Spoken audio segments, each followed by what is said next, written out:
Wholeness Welcome. This is Josh Dippold of integratingpresence.com. And today I got Andrew Bartzis, the Galactic Historian, again with me. Andrew, what's going on? Not too much. Getting cooked by the solar flares, just like everyone else. They called one of them like a solar Grand Canyon explosion. It was 3 days ago. It was half the size of the Carrington event from 1855. Wow. Uh, So if yeah, we ever got if Mhm. we ever got hit by something so big as the Carrington event, it would be like a large scale EMP going off in every major and minor city simultaneously. So where was this on that scale of that? Half the Half. Carrington event was the peak, and the scale that we experienced, it wasn't a direct hit. The planet was it was way off, but the solar wind was so accelerated it cooked us. And now this will this be reflected in the Schumann resonance? Resonance. Yes, yes. Okay. Think of it like a guitar, the inside of the guitar creating that echoey voice. Uh huh. And as solar winds go by, it rings planet's Earth's energy, and the Earth acts like the hole in the guitar, amplifying that energy. And it's just resonating louder and louder. And then there's different aspects of the Earth that are different densities that resonate differently, and then they absorb that vibration. Like there's actually a layer of diamonds at about 230 miles. There's a core of diamonds about 6 kilometers thick, separating the crusts. So there's an internal diamond shell, and then the rest of the hollow earth. Wow. And then my buddy just reminded me the other day that there's artificially created diamonds too, and the diamond Yes. market is kind of ridiculous. But yeah, wouldn't they love to get their hands on that, right? Well, they already have their hands on it. You can right now you cannot tell the difference between an artificial diamond and a real diamond. And they don't have to And disclose that either, do they? no, they don't. No, they don't. Which has created very weird effects inside the whole diamond industry, which is all completely predicated on money laundering. Well, and not only, yeah, and they control the supply and amount. So I guess diamonds really aren't that rare. It's just that they will withhold a lot to control the availability in the market, right? Artificially. So are diamonds rare? Yes, they are. Okay. There's only a handful of situations in which they randomly appear on the surface, and random isn't the real word. They evolve there from bottom to top. They're called kimberlite pipes. Okay. These are specialized pressure vents that create separations between cracks and allows subsurface subterranean ground to slowly go up and up and up and up and up and up with higher and higher pressure, which creates fields of diamonds. Okay. That can be found in rivers, lakes, anywhere. They're there, but your chance of finding them are limited until you start doing large scale surface cultivation, which is what the African blood diamonds are about. Now, Slave there's labor searching the rivers and the forests and tearing everything up 6 inches underground. there's a place, as far as I know, the only like diamond mine in the States is in Arkansas, that the public can go Murfreesboro. to Yeah. anyway, right? Actually, there's several. That's actually a state park, but Oh, there are yes. several open facilities, just like Murfreesboro Diamond State Park, I believe is what it's called. Yes. But there are several of those places around that you can go to and get diamonds from. Very cool. Yes, I've been to the Mount Ida area digging for quartz, and Yeah. it's a really cool. And then in the crystal community, you've got you. I usually see people that are into the geology. Then you have the kind of Uh-huh. metaphysical people. Then you have the jewelry people. But I kind of like them all. They're Yeah, all cool me too. people. Yep. And I tell anybody, if you've never become know what a rock hound is, once you Mhm. learn it's really fun and great exercise. It really is cool. Now, I was gonna starting this off by saying, like in this no time we live in, what are some of the most important things, in recent moments that we've been going through? And you mentioned this solar event. Is there anything else worth mentioning recently that's of importance, either recently happening or potentially coming up? We have a comet in the sky. Okay, We what's the have name of a it? I forgot what the name of You it sure? is, but it's yeah. It was the series of facts: solar flares, new moon, Lionsgate coming up. Okay, all of that's confluence plus a comet in the sky. Wow. Yes, and just for Okay. if this is audio only, it's the 27th of July 2022. And Okay, I'll probably do no notes on this, just so maybe we can push it a little further and give the algorithms a run for their money. Plus, it gets me a chance to get it out quicker and less work. Also, I love doing this because it gets to give Andrew to showcase his talents here, maybe a little more so with some little added stress testing, but only to bring out the best, right? your internet's beginning to drop. Oh no. Okay. All right, Is it let's just turn off the video because you're going yellow again, and you'll drop into red. okay? There you go. All right. Well, there's a list of stuff here too.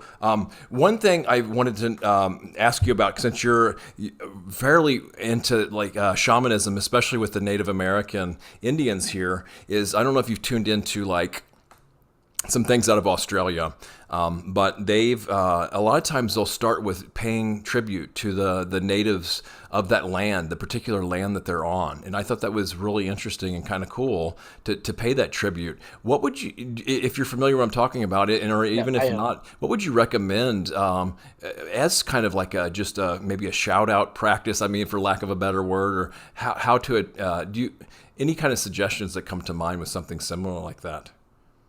To like give to them.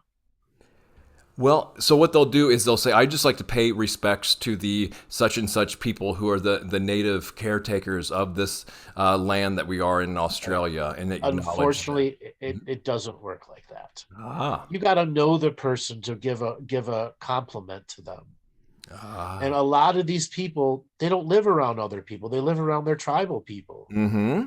So the greatest gift you can give them is respect. And I Yes, want to learn about your culture.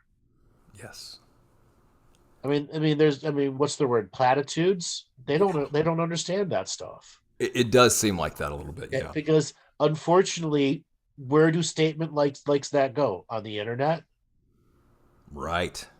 to be marketed, and then it becomes vain. It doesn't become real to that person. Ah, So instead of virtue signaling, yes. do actual virtue. Mm-hmm. Okay, work with them, learn about them, Cool. help their people, watch their babies. And I'm not. I mean, don't babysit their kids, but that's another way. Sure. Everyone can figure out the way that they can help. Absolutely. Okay, well, I've got a bunch of kind of, I guess, more metaphysical topics here. Okay. Just jump right into them. I've heard this thing coming on and going on now about a potential. It's called like a blending and then maybe a merging between the phantom matrix and our reality. Mhm. Do you Sounds know? like that sounds like light worker conspiracy word salad. Oh, okay. So the Trying to mhm. trying to use myth of all of these words and confluing into nothingness. Yeah, that's the thing with the terminology, right? Because different systems will have different terminology for kind of the Right. same thing. So if you don't know what that one key prophecy is from that Yes. one enunciation of one word, combined with the other enunciation of other words that have their own prophecies, it means nothing to you. Well, Because it that's is right. everything is about what you believe in, right?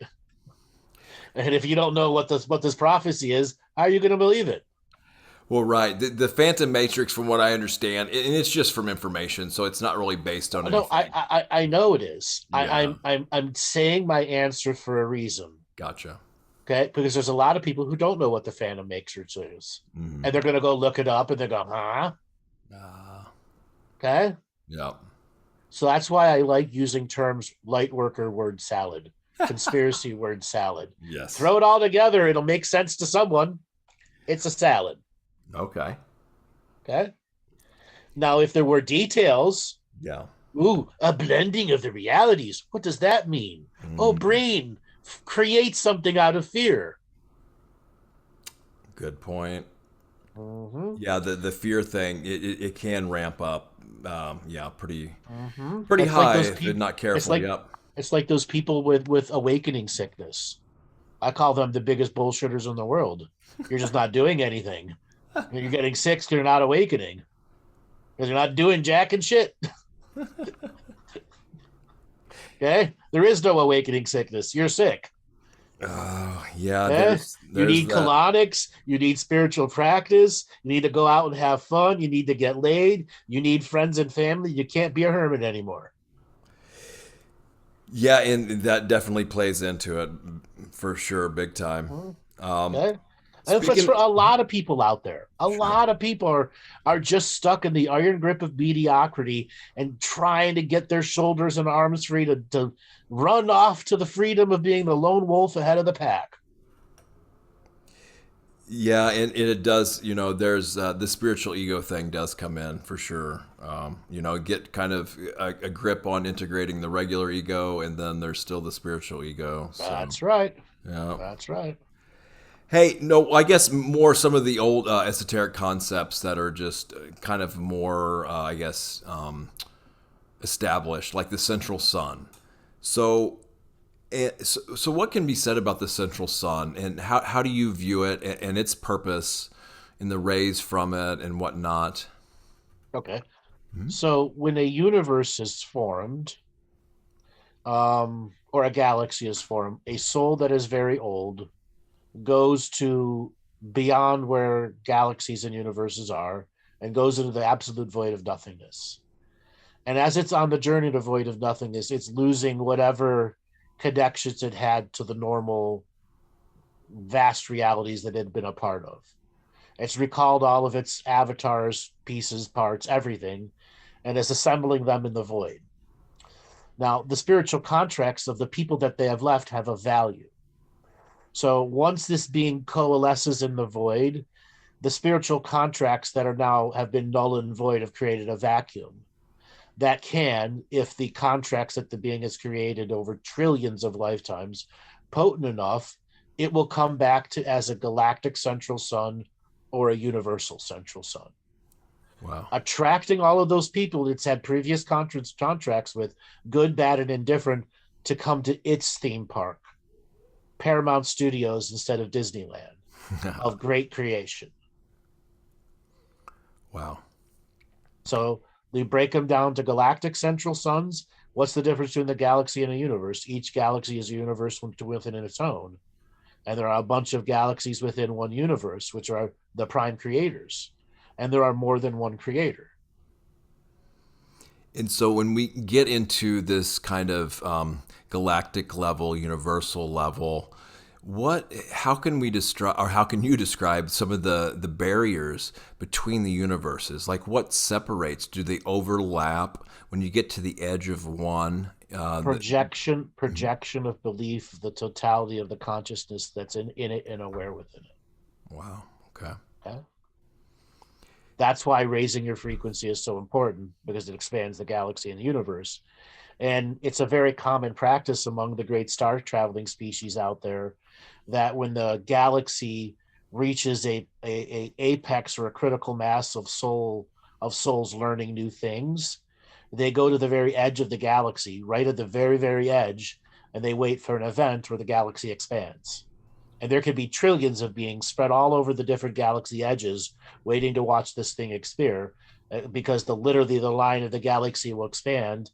And that's the dreaming aspect of the universe or the galactic mind, that's creating solar systems, planets, and an entire infrastructure for the new founding light beings who are at the edge of the galaxy to go and populate. Wow. So I guess to go from here, have you heard of like a pillar project? Like maybe it's with the crystal pillars. Do you Are you sensing or tuning into this program?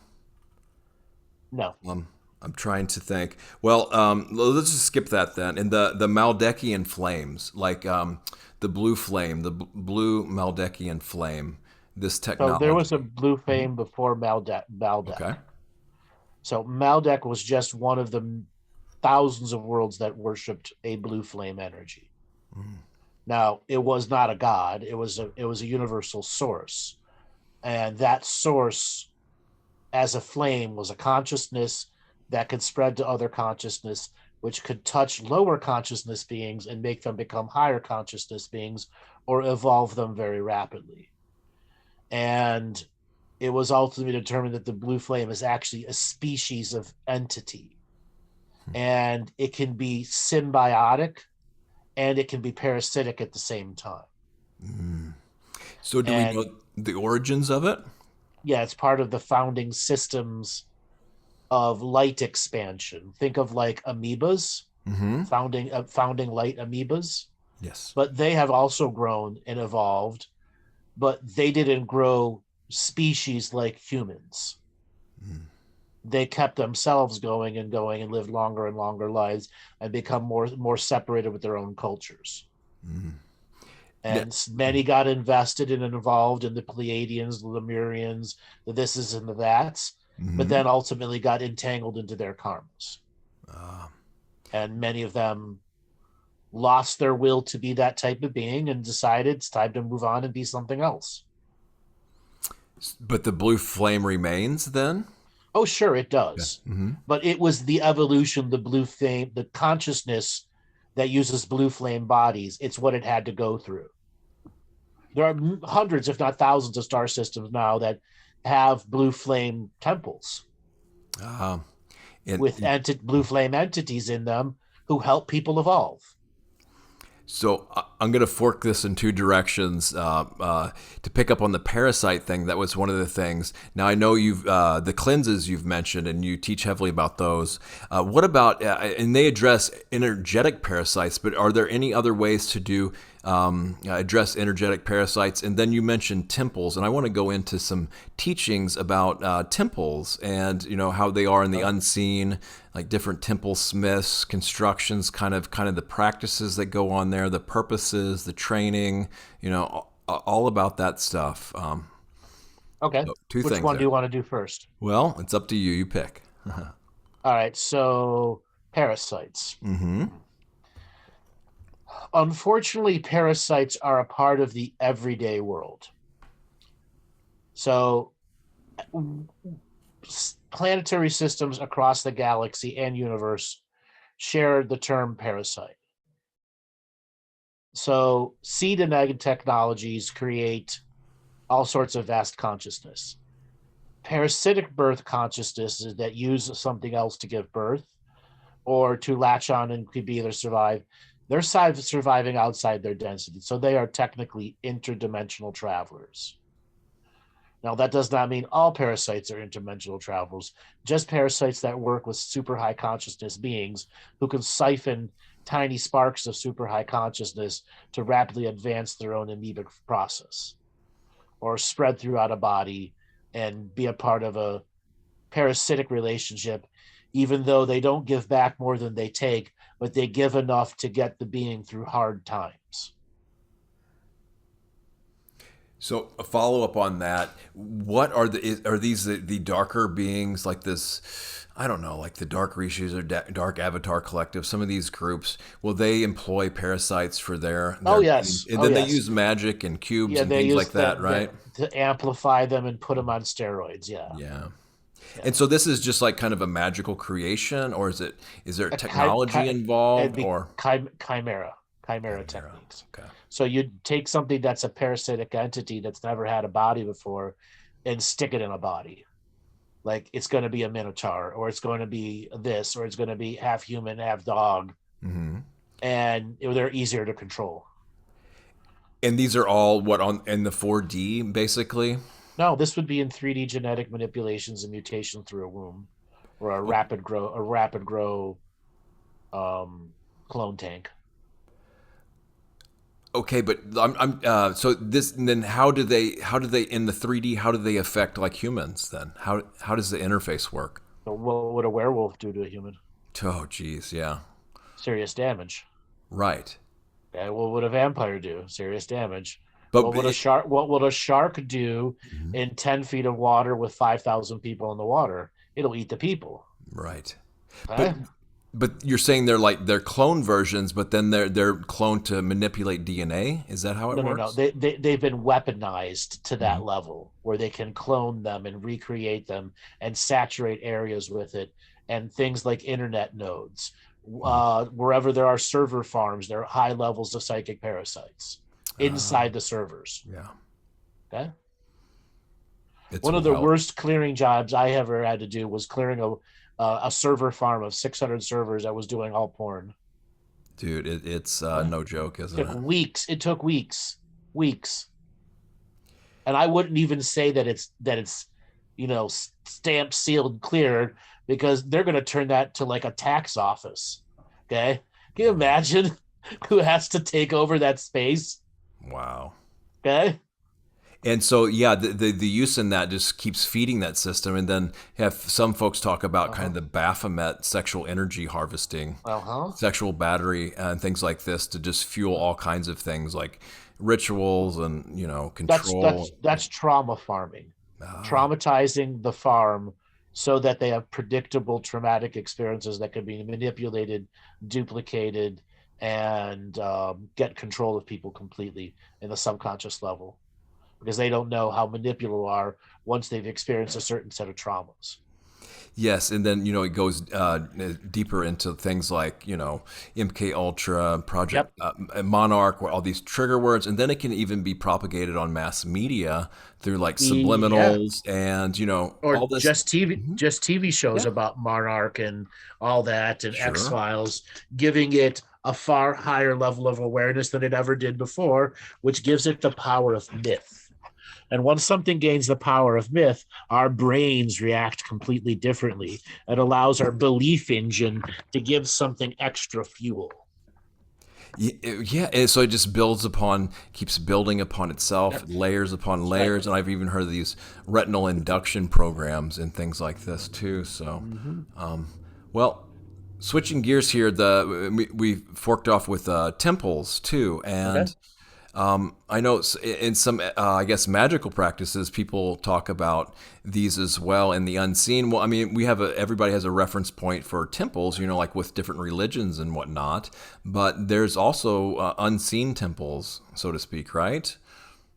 Oh, absolutely. Wherever there is a temple and it's been torn down, there's an unseen temple there. Mm. Okay. So there are temples here, temples there, temples everywhere. Mm-hmm. And they still have people going in and out of them. The thing is, temples were built to be monuments to time and faith and belief at its most basic architecture of energy.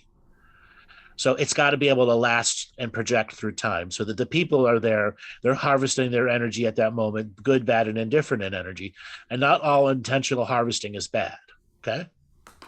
Right, because well, a lot of people they get some kind of benefit. I mean, they will give Sure. some of their energy up in exchange for some kind of benefit for something, Right. right? Right. But Right. a lot of these have to be kept maintained. I mean, like if they get Right. neglected, right? And there are no magical call centers to fix my broken monument. Yeah, right. So, not as of now, I guess. That's why when the guy blew up, whoever it was that blew up the Georgia Guidestones, I Oh made this yeah. joke that all of the Illuminati's pages were going off. Who do we call to fix it? There's no Guidestone repair company anymore.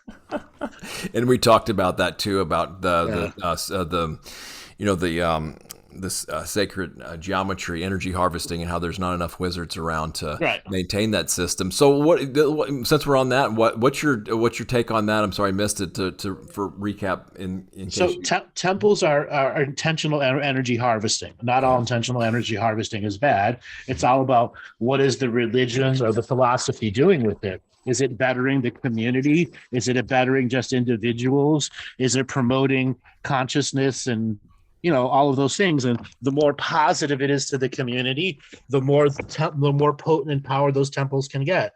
And the more negative it attracts to it, because it's trying to act as a vault of energy, which can be harvested.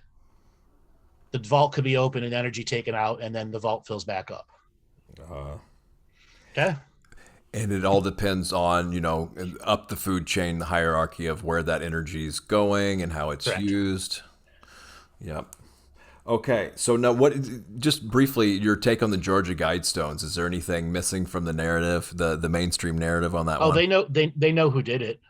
They know Oh, who did it. They're just not going to reveal. And get this, they tried to find the original builders and they can't. They're Well, non-existent. well, that's the one thing I had is like, okay, well, even the caretakers, if there's any kind of written agreements or verbal agreements, why not come forward There with are, that? and they have come forward over the years. Oh, Actually, but everything. Yeah. the company that was actually contracted to build the stones and Hmm. install them has done multiple documentaries. They never physically met the person. They only talked to him over the phone and through mail, Okay. and everything done was done through a lawyer. So, but all that legal agreement and even verbal agreements, those are out there now. Yeah, they've been out there for decades. Have they? Okay, so Yeah, they've everything's been pretty out. Yeah, much known yeah, about that. yeah, yeah. Now, some people have been talking about directed energy weapons or something like that, and the people that ran up to it was or some kind of. No, that was probably a 20-pound box of tannerite. Oh, wow. Do you know what tannerite is? Well, I'm sure it's some kind of explosive. Yeah, Explosive. it's an explosive you use for farms. Like when you have giant beaver dams and you can't get a tractor back there, you Okay. dig a hole in the beaver dam and put a 10-pound or 20-pound box of tannerite in there. Oh, wow. Okay. So, Tannerite is also a fertilizer. And then when you shoot it with a 30-06 mhm. from like 1,200 feet, it explodes very fast.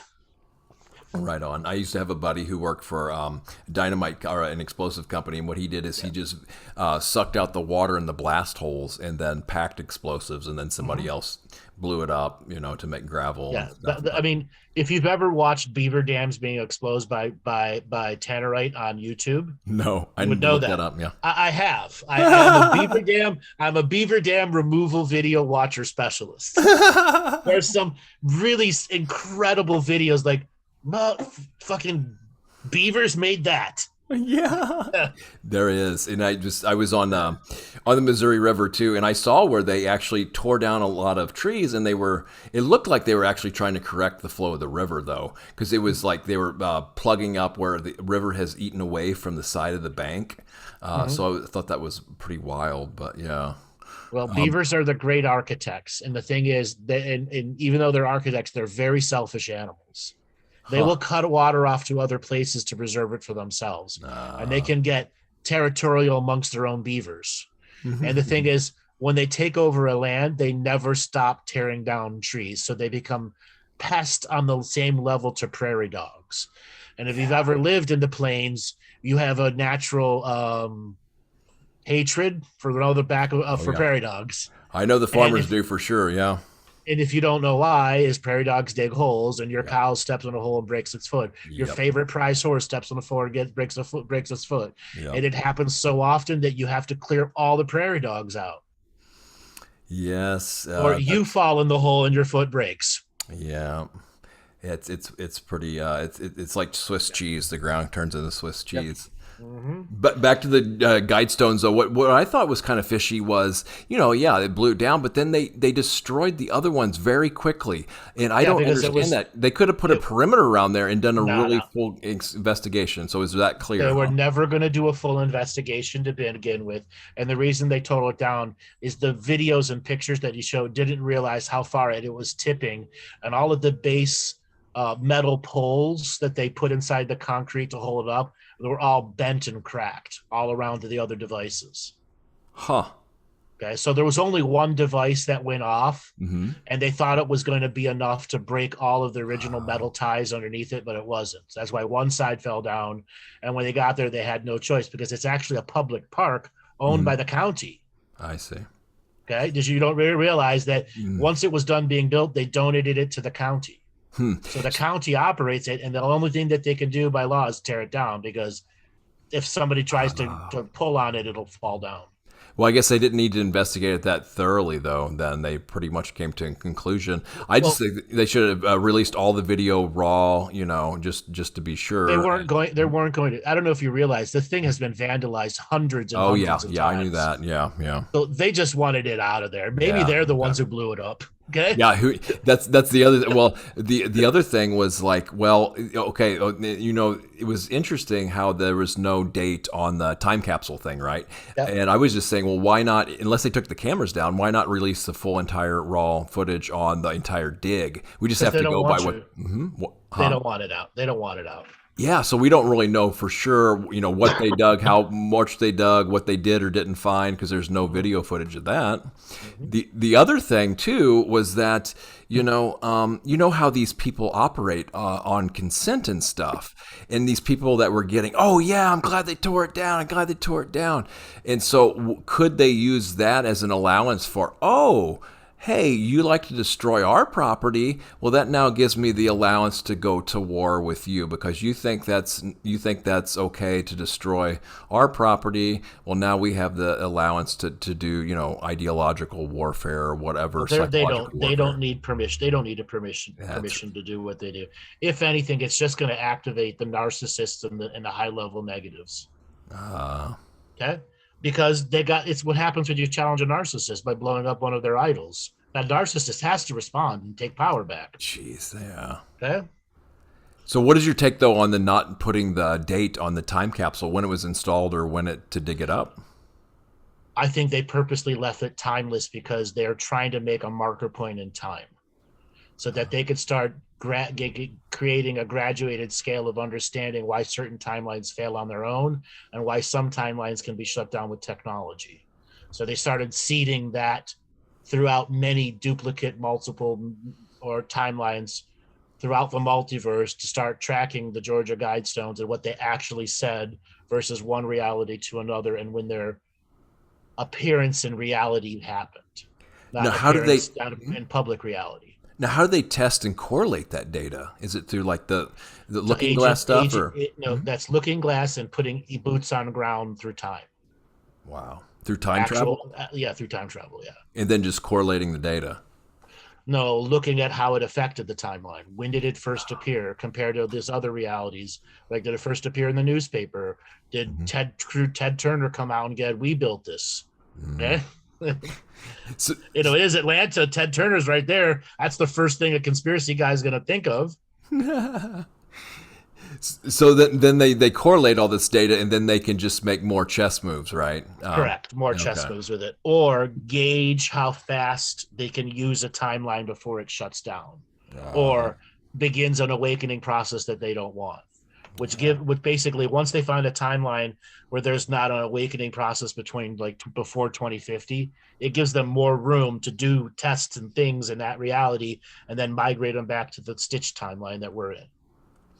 so is all this the coordination? Is it all like non-local, or they do this type of work, correlation work, and like analysis work in like these control rooms, or is there like I'm thinking of like the No, energetic, the higher level equivalent to like smoky back room. no there's a time travel command. Okay. And like, is Okay, there so what's the location on something like that? well, it doesn't need a location. Uh, It's completely decentralized because it's not in time, okay. but it's a part of all time. How does it work though? How does the sky turn blue? Yeah. Okay? Why does it turn black before it rains? That's one of those great nature questions of how they manipulate time. But they have a strategy, they have a plan, and they also know what the negatives are trying to do and the outsiders are trying to do. And there's not one player in the time travel game here, there's thousands. So it's ultimately about predicting something before somebody does it. That's why you have so many boots on the ground throughout many timelines. So you can up your bets in Vegas, right? No, early warning, yes, early warning, which is to defeat somebody else's time travel move or make your time travel move work better. Wow. And then Which like, could be as simple as getting a aide, for a senator who ultimately corrupts the senator. Versus one timeline where they got the harlot in and corrupted the senator, and the other one they didn't get her in, and the senator goes on to be president. and it's so silly because it's just for more money, control, and power, right? Correct. You know, Manipulating at the time for money, control, and power. Right. and for what? They're gonna die, and then they're gonna have to start all over again. And They don't know what they're doing. They're not they a just part of this greater manipulation. it's a program. Yeah, it's Yeah. just the power money program. For really just for itself, which is kind of like silly. If you're actually using money and power for something, it's different. Mm-hmm. Okay, so shifting gears here. What about the halls of Amente or sphere of Amente? just a basic teaching on what that is, So, so, and why it's so relevant. what do you know about Thos, Trismegistus, Hermes? Yes. Well, there's different teachings. Like some of the Guardian teaching says well, and then I think, Black Earth Productions, if to name drop here, did the huge presentation on Thoth, or that, and how it was hijacked these CDT plates. I mean, we mentioned those, how they compared to the Akashic records, and then stole one of those supposedly and rewrote some of the stuff on there, and then re-released it for manipulation. Here, these games where he was agreed to something, then left one group and another thing, like a political thing like that, and so. As I haven't looked very deeply into it, even with So study or also long, in practice. long, long story short, Mm-hmm. the wizards of Charlemagne broke the alchemy barrier and were able to connect to an entity known as Thoth Trismegistus. Mm-hmm. Dude, all of the that era history alchemagicians find the same entity? No. So Thoth was a transdimensional entity during the times of the Atlantean Empire here on Earth. Mm-hmm. By one recording of a guy called the Great White Buffalo, who was part of Aleister Crowley's group and then left and formed his own group in the middle of the desert, the high desert next to the Mormons. Okay, and he was really big into Hollywood productions and abuse of young children. Murderers. But everyone related to the Crowley group was murderers in one way, shape, or form at that high level of money that they were operating with. Yes. Okay. So the entire modern Thoth history and era comes from the writings of crazy ass secret society cult groups, their leaders who believed they were Thoth or Trismegistus, and Mm-hmm. channeled documents to declare that was the truth. But the greater entity of Thoth wanted that to all happen, knowing full well that would happen because it would guarantee the teachings would survive and find those who were true signature frequency matched to it. So how does that relate to the halls and sphere of Amente, I guess? So the halls of Amente is where the soul goes. This is according to the guys from the Great White Brotherhood. Now you got Mm-hmm. to know your history. Mm-hmm. So I forgot what the guy's name was, Clement or something like that. And so he created the Emerald Tablets, what was actually said on, because you can search through every alchemical text that's been translated through history, and you'll never find an actual translation of the Emerald Tablets. There is none. Mm. It's all modern cultist creations or alchemical creations from the 1400s and on. Wow. Okay. And well, even was it Jack Parsons and L. Ron Hubbard? They were Crowleyites too, right? Sure, they were. They were all Mm-hmm. part of the mass manipulation system that was going on there to create reality-based experiments that they wanted to let run loose in realities and to see how their broken reality little groups could break bigger reality rules.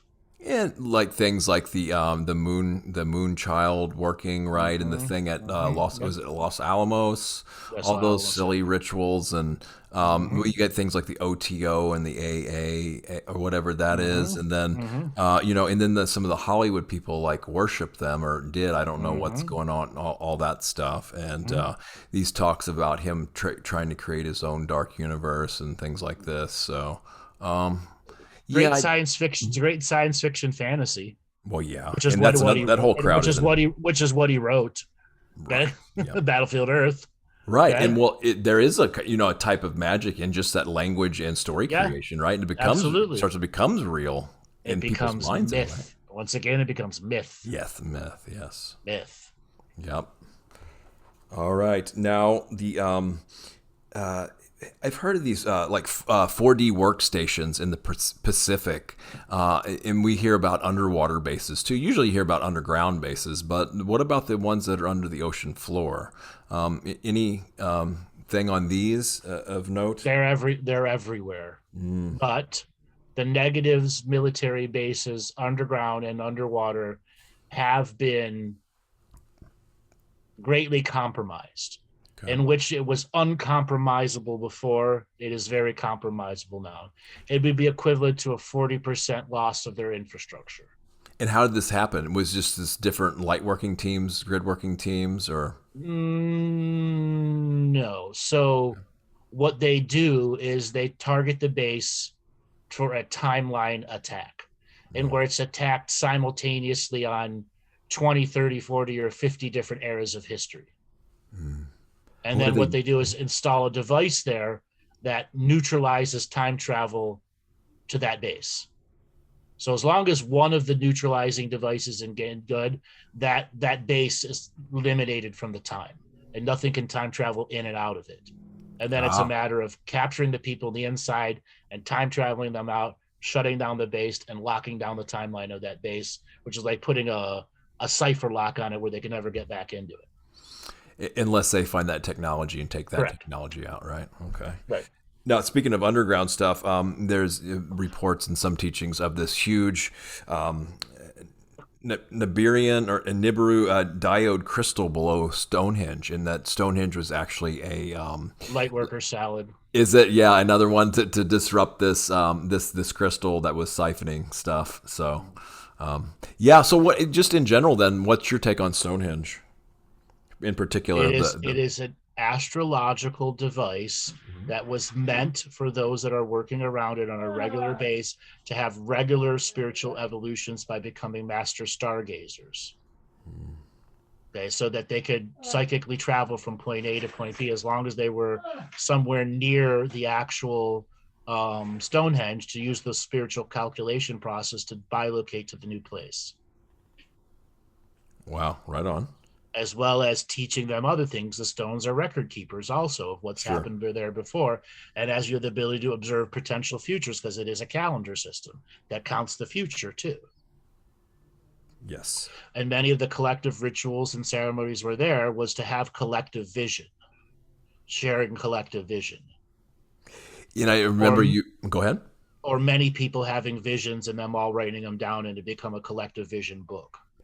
I remember you one time talking about when we start sharing the same dreams, and I thought that was really Mm-hmm. profound. I think that's happened a couple times to me, but obviously it's not a Mm-hmm. common occurrence right now. That would be a very common occurrence in people that are doing the greater journey and any type of Stonehenge-esque process. Cool. They Now, would have all you be doing something very similar. dual worlds? Have you heard of this terminology, a dual world?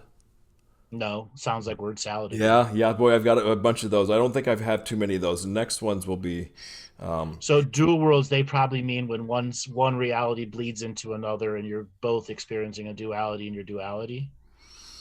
I could only assume that through the wow, inferences, yeah, but more than likely it's not that, because that's too high level of a consciousness with double dualities. a quadality. No, yeah, it's No, no, no. You are a duality in two separate realities. We're a singularity pretending to be a duality. wow. That Okay. In fact, you're a duality in the other places. I that would take a second to wrap my head around. Maybe that'll sink in by the time we if we do this again, when we do this again. The control rooms I talked about earlier, and you've mentioned these before. Has there been any updates? And then for people that don't know about these, maybe a brief description of these. These are objects that are relatively subterranean, and they tap into the overall energetic grid of the planet, and they are prediction based rooms. They measure the prediction and predict how life force flows through time. And Earth is meant to have individual time zones. Like where I live is a time, where you live is a time, where somebody else lived. It's supposed to be broken down to about 8,400 different individual sub timelines on the planet. And these under control rooms help flow the form of energy of time in those individual bubbles. But since a number of them, there are 40, and there's still 21 that have been taken over, and the remaining 19 are in neutral control or unknown where they are. And if they're able to gather all access to all of the different control rooms, that would mean they have a complete DNA set of the human species spread throughout the galaxy, which is why they're doing a bigger DNA experiment here, because they need all the DNA on the surface of the planet to unlock the control rooms simultaneously, in which then they would gain control over what's called a unity consciousness drive, or an engine that can move the planet without harming the planet into a brand new place with new sun, new everything, and be perfectly adjusted to it. And so there's probably wars and tons of shenanigans all the Sure, times over these sure, things. So sure. like, But the ones that are lost have never been found. And as long as ah, they've been lost, they're never going to be found until they can find the rest of the species of DNA that's spread throughout the galaxy. And a number of those that are needed are no longer in existence. Thus, they resulted into time travel to find those original lineages before they were erased. and so this is why the genetic thing is so important. We hear about, Yes. we have a money system here, but some races that still, trade and barter and stuff, they use genetics, right? Yep. They use genetics. Yeah. That's their form of currency. And so these things are tied into these control rooms, and I want to maybe talk here in a little bit about kind of Stargates and how all that works, and then how they genetics key code or tie into that. But these control rooms, so it has to actually be like a living being. It can't just be like a recording of it, like they've kept it in some kind of book, book, like not physical book, but like some kind of recording system where they can just access it and try to recreate it through genetic modification, genetic rebuilding, something like that, and it won't stick like that to find this. And then I guess, how does the once you do have the DNA, how would they actually take that DNA and then actually find one of these rooms with that? Then No, no, no, no. it The doesn't work like surface that. of the world has to be populated with all of the forms of the DNA. And then you find the rooms because the DNA will guide you to them. Ah, okay. But until all lineages are present here, it's not going to start the guiding process. Mm. And you can't genetically modify this stuff like this. What is Nope. this one guy that did the whole Earth catalog? He's trying to do Jurassic Park. I listened to this one podcast, and he's trying to bring back extinct species through the Yep. preserved DNA. And I was like, Mhm. what? Yep. So You know, yeah, that, that's not that possible. Then they can't have like a record preserved somewhere and try to clone it back or something like that to find these right. things. That's why it's illegal to do that stuff, because it's so easy to bring back species that have been extinct for millions of years Yeah, or hundreds of years. yeah. I mean, what can go Listen, we could wrong? repopulate this planet with everything. That's a Okay. lot. Okay. Yes. So now, who owns like who controls the ones that are known about then? It's kind of split. Okay. No one has any more control than the other, because there's very few people that have the cumulated DNA to get into an activated control room. This is why so many people end up in Hollow Earth. They have to raise their frequency high enough and be in there long enough, allows them to go to the surface and just below the surface and find these control rooms and enter them. Okay. And so I don't know if this is picking up on my mic, but the neighbor below me just started to play music loud. I don't think it's picking up though. No, So I can barely see. It's nothing in the background. okay, good. Um, what now? Future Earth. Um, there's some teachings about this, but that's another kind of word salad again too. Okay. It I can want be. to I want to talk about futurism for Okay, a second. sure. So I want you to go back to being a young Josh in the late 1980s. And when somebody said, um, let's say, Nostradamus, Okay. his accuracy rate was what, 95, 97%, right? Mm-hmm. Back in the 80s. Well, his accuracy rate's in the low 20s now, if you Wow. add 2020 time into it. Now is this because he has hardly any predictions left, or what's going on with that? No, the ones that didn't come true, Oh, or were so encoded in a language no one in a modern time could understand it unless you were from that culture of that time with that specific reference. and this makes a big difference. We just think about in the normal everyday life how much our lives have changed during our lifetime. My Correct. grandmother, when she's still alive, she can barely recognize what's going on here now sometimes. And Exactly. and you just think of And just a couple hundred, and then just go back, keep going back and mhm, back, and how much different it could be. the same thing can be said for Edgar Casey. Mm. He put on plenty of places where everything is at and nothing's there. And then to couple this with things like the Mandela effect, right?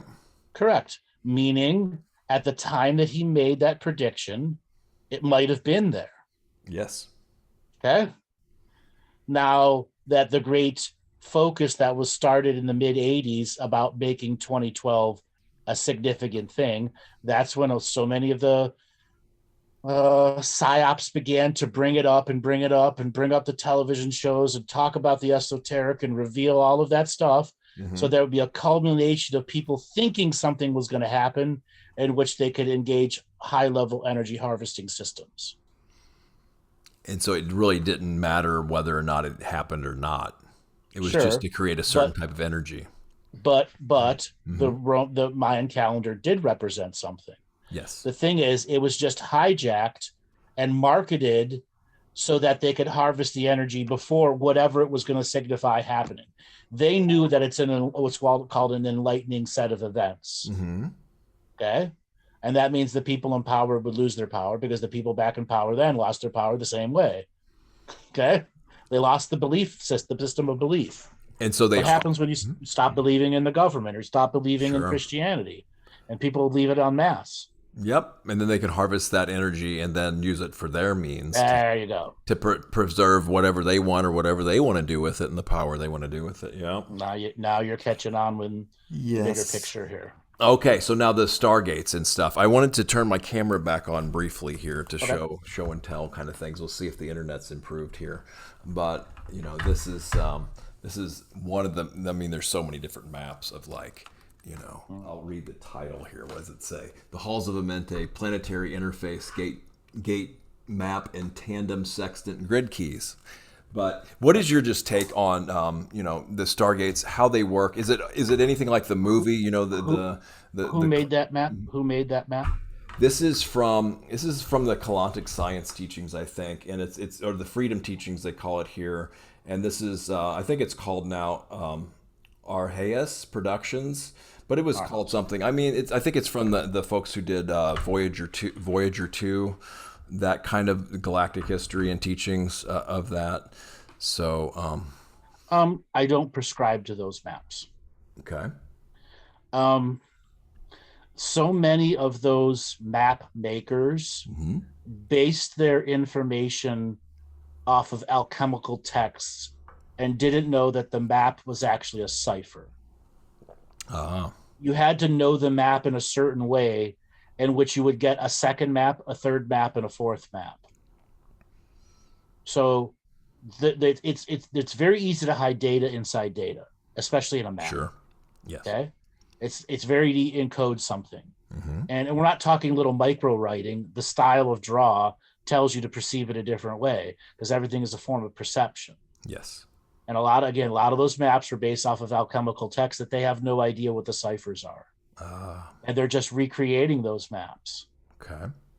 Now, does this me shitting on it? And it's no, it's me revealing a truth. Hmm. But a lot of these map makers get independently charged up to create a true map, and many of them do. Okay. Okay. But unfortunately, a lot of the big regurgitated maps that are the fundamentals of the basis are just completely misinterpreted. Like the Piri Reis map, everybody knows that map. And Hmm. when I look at that map, I see a code of history, a code of time, and what was being manipulated in the planet because they were physically changing the size of the continents every decade. Ah. They could grow land in an hour and grow hundreds of miles of land in weeks. Now, how do they do that? They have the technology, raw matter creation. Wow. And Take so, energy, manifest into dirt, suborganisms, roots, trees, everything. and this is all some kind of quantum supercomputer that controls this, then, It's or? programmable DNA and Mhm.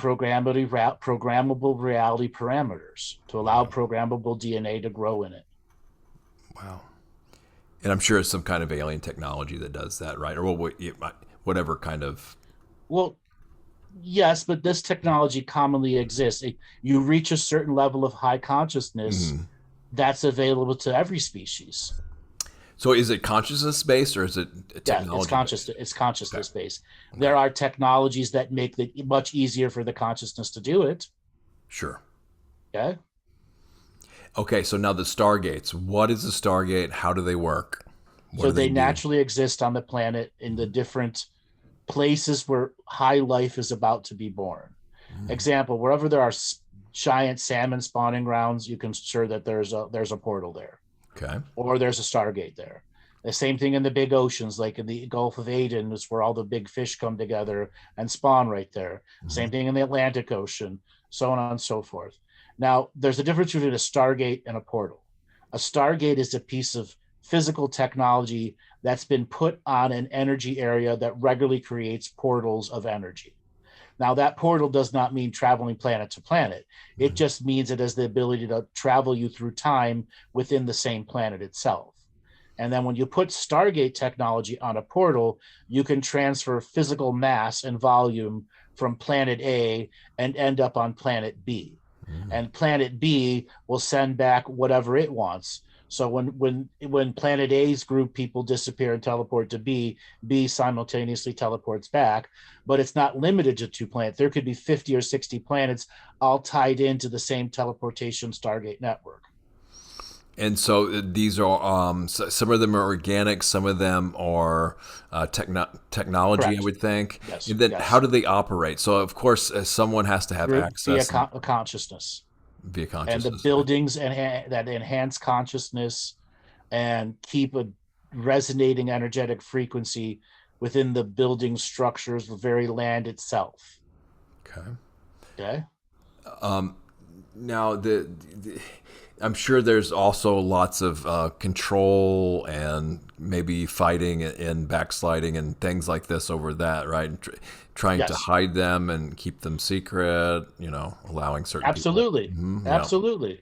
And at a lot of times, like when a war pops up, like one of the reasons there was a war in Syria Hmm. for the last in Palestine is portals and stargates will open there because they're pieces of technology that are deep underground that were never turned off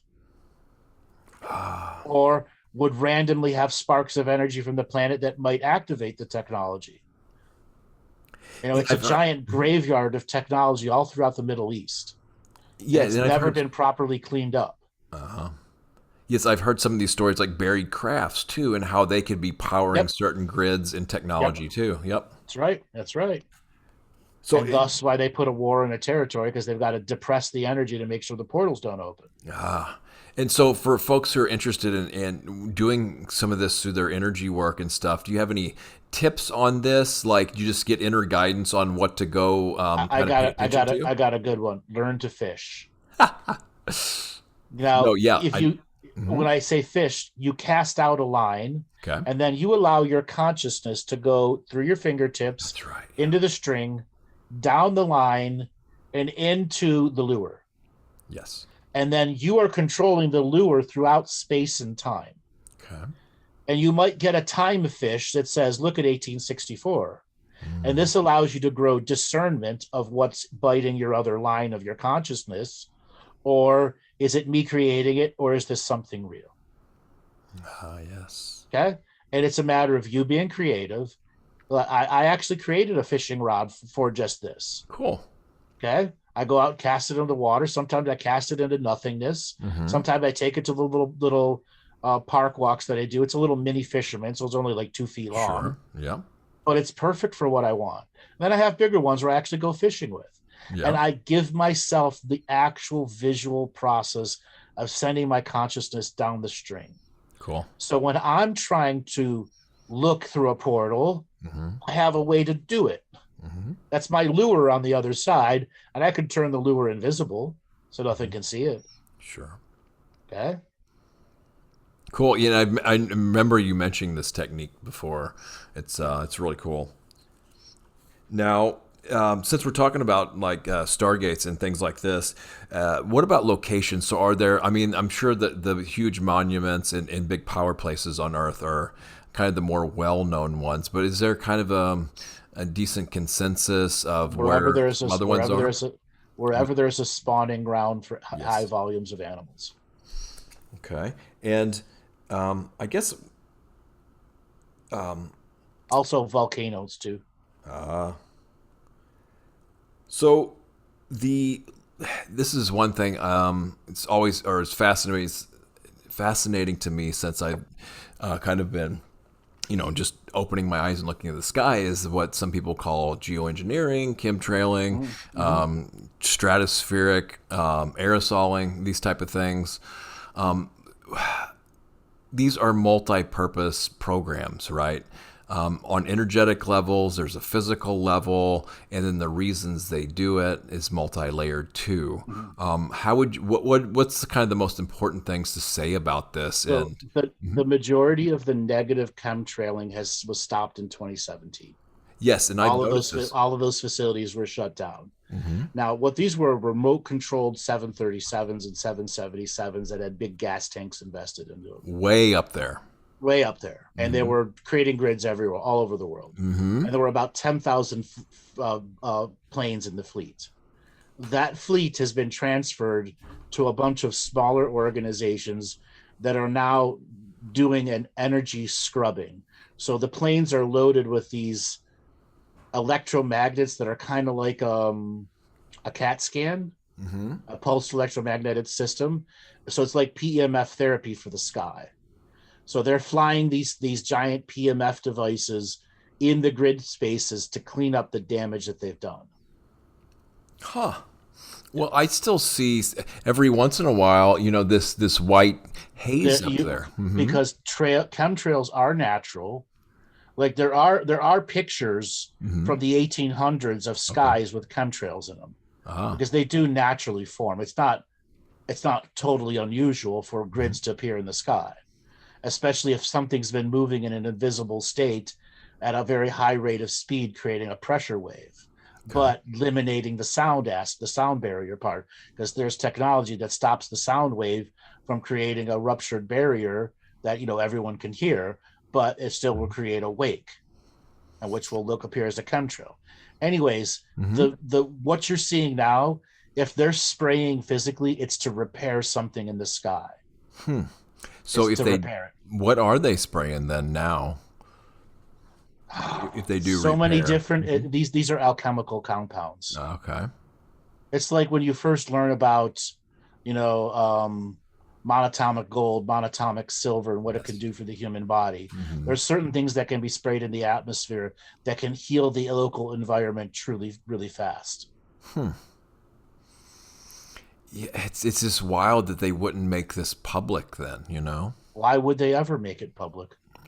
That Yeah. we just poisoned our sky for the last 30 years, and the Yeah. people that are still in charge of your planet are the ones that approved it and paid for it, and they want to see you as a farm and not individual sovereign Yeah. humans. Good point. Yeah. Okay. And there's the weather, is it weathermodification.com, where people with enough money can just go and buy services, and then at least that's how it used to work. And then, of course, Uh-huh. on the Chicago Board of Trade, you can bet on weather derivatives, right? All And so the right. heating and cooling days, so it makes sense if you're going to place a huge derivative bet, that you just spend a little bit less money to try to control the weather, and then To yeah. get a little bit of flooding in St. Louis versus a lot of flooding in Missouri. We were Okay. just talking about that before the show, Yeah. how we got flash floods here a couple days ago, and which I wanted to share this really briefly.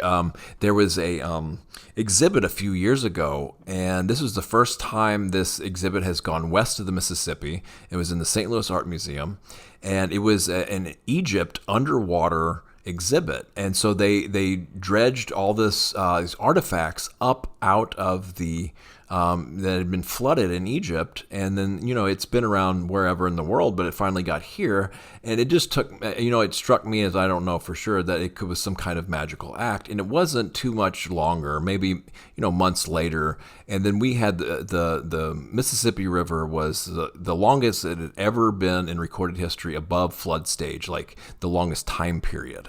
And it was just curious about. Did the bringing of those artifacts make that happen? No. Right. Well, No, they didn't, but they were a factor in it actually happening. that's what I meant. Yeah, they're just not them by themselves. Of course not. Correct. Yeah. By it being there, it was Mhm. attracting karmic resolution energy to the people to go and see those artifacts, who could be triggered by them both etherically, magically, and non-perceptively. And then all of those individual people create a resonating energy that attracts a weather pattern. And what is a weather pattern? The uncollective consciousness trying to come together as a collective. And weather manipulation is individuals and corporations manipulating uncollectivity. So it never comes together as a collective. Or you give, I mean, not to dog sports and stuff so much, but the bread and circuses, if you want to get people together, then you have That's them right. go on something more frivolous like that when they can Yep. just imagine all that power and people coming together and kind of emotionally focused on one intent. If that was all done for something that could help the greater, the greater whole of humanity, you know, it Yep. just, wow. Oh, okay. So now, I've been hearing a lot of talk about communities and things too. What do you see any? What do you think about like making communities these days, or why? What would make them succeed? What makes them fail? This type of thing So I get in the asked real this world. question. I Hmm. get asked this question so often. I'm jaded to it. Oh, let's skip it then because it has No, no, been no. overdone I here lately. I, Yep. I want to answer it Sure. because my jadedness in its own way is validated because so many people want to be a part of the community Hmm. but have no true interpersonal human skills to maintain it. Well, that's right. And you couple that with people just really aren't ready on an individual level to Right. just do work together, And at the same time, though, we're in some kind of community all the time. You know what I mean? Like Correct. just And with these our neighbors. Hmm. intentional communities, unfortunately, attract a lot of people who have mental instabilities to begin with. Yeah. And how are the normal people who are already considered outcasts from their group because they want to start these intentional communities? And then you bring on people who clearly have challenging on growing up, haven't dealt with their traumas, don't have Yes. a personal daily practice. Yes. And it's why these communities fail over and over and over and over again. No matter how hard they try, there's no conflict resolution. And as long as there's no common conflict resolution that uses business level rules, policies, and procedures, Yes. so the future generations fully understand the intention. And it's hard enough just with couples, Yeah. partners and Yeah. stuff. I mean, until we can master ourselves and just on the couple level, then I mean, what really chance do we have, long term at really conscious communities doing higher level work? I think it's still ways off. You have a tremendous chance. Okay, good. The thing is, you have to allow people to be people and make mistakes. Oh yeah. So an intentional community from its very ground perception is misunderstood.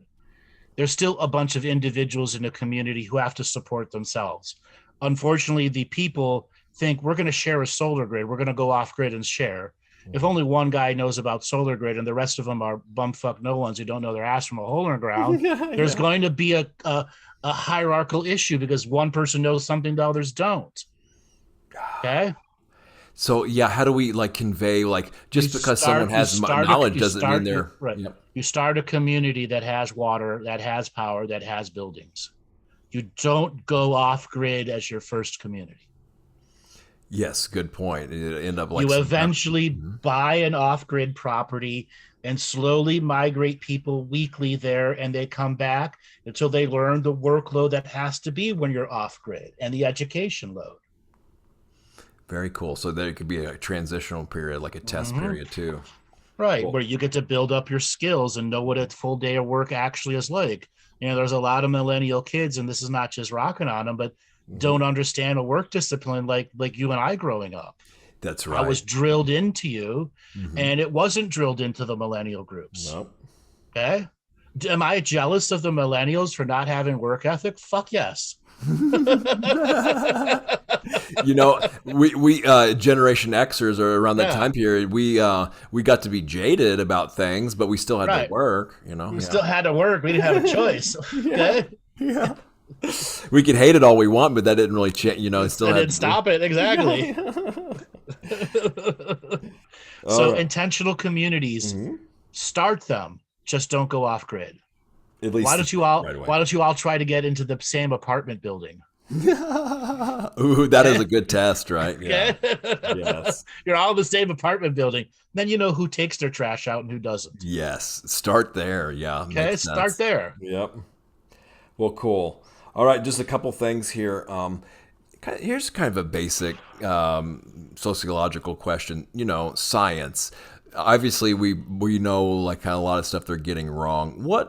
could we compliment, regular scientists about? Or we can also rip into them too. So, Okay, no, let's give them a compliment. sure. They observe, Ah, but that's their job. yes. Okay, what else do? They create iPhones. Yeah. They create televisions, computers, Bic lighters. They create cannabis. They create gravel driveways. Very good points. Yes. Very. They create flush toilets. Yeah. They create shotguns and sniper weapons too. Stuff we take for granted and stuff that we're just like And we don't big want toys. around, right? You So know? they observe, and when they find something that's rare in one environment, like having a repeating shotgun versus fire one and 5 minutes to reload. Okay. I've shot a muzzleloader before. I know. Yeah, they take a little Yeah. bit of time. Yeah. And if you don't load it right, it might blow up on you. Yeah, that's another thing. So they've Okay. evolved a little bit. Not quite as much as our electronic technology, but Right. yeah, it surpasses everything. They give us that shiny toy. Okay. They've given us Roma tomatoes that are sweet and sensuous. Oh Okay. yeah. Those are genetically engineered, those tomatoes. And they're damn good genetically engineered tomatoes. Oh well, I'm just gonna have to disagree now. They're okay, but like all the heirloom tomatoes, if they're grown, they're harder to grow. But oh my goodness, I some of them agree. are I recently amazing. got a batch of heirloom tomatoes and I made a traditional Greek salad, which is just tomatoes, Ooh. cucumber, olive oil, and lemon juice, Ah. and a little bit of vinegar and some garlic. And it's like dip your bread, and it's to die for. Mm-hmm. Okay. But I also found the off-season house they're all grown indoors, Okay. and by God, it was on par with an heirloom. Oh my goodness! And you're getting these Okay. out of Ohio or where? Yeah, they're like the random little mom and pop veggie stores. Uh, Yeah. there's an old song that says there's two things money can't buy. It's true love and homegrown tomatoes. Well, I live near Amish country, so if I drive west 4 miles, I can get Amish homegrown tomatoes Well, that's so by the cool. bushel, like $4 to $5 a bushel, which is like 35 tomatoes a bushel. Right on. Well, this reminds me, I might go help a friend who's an organic farmer take down her stand at the farmer's market today. We'll see. But I did go to an Amish place in Currysville, Missouri, just this little small town in the middle of nowhere. And they didn't have any organic stuff there. Oh, no, we ordered this from Southeast Missouri. It's not organic. Oh, well, that's not, obviously, that's kind of a rarity, I would think, in Amish communities. But all right. Well, I think we ought to wrap it up here. This has been cool. We covered so much ground, and yeah, it's a joy and a pleasure. So, and very beneficial as well. Yeah, it was a lot of fun talking to you. We covered Cool, a lot fun. of subjects.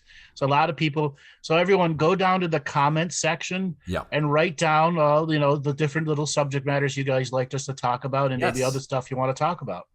And I don't know. What do you think? Do you think we should do one of these live, do my YouTube live, or I don't know if my internet connection. When's your live show? Oh no, just whenever we schedule the one next time that we could just okay. do it on YouTube can. live. You want to, or Yeah, we can do it on YouTube Live. Yeah, okay. you just have to link. You just have to figure out how to link us To together. link it So to. there's- Okay. Yeah. Well, yeah. If it's too complicated, I guess we won't. But we'll see. It's not. You not. just YouTube it and it'll tell you how to do it. It's like Cool. made for boomers to figure it out. Right on. That's how easy it is to live stream, everybody out there. Yes, it is. And then we could maybe do multi-platforms too. Like I'm a teacher on Yeah. Insight Timer Live and stuff like that. Yeah. It's not that hard. It's just a matter of putting the right code into place. It's Yes. RTMP connection. So you can even from YouTube you can broadcast to multiple sources.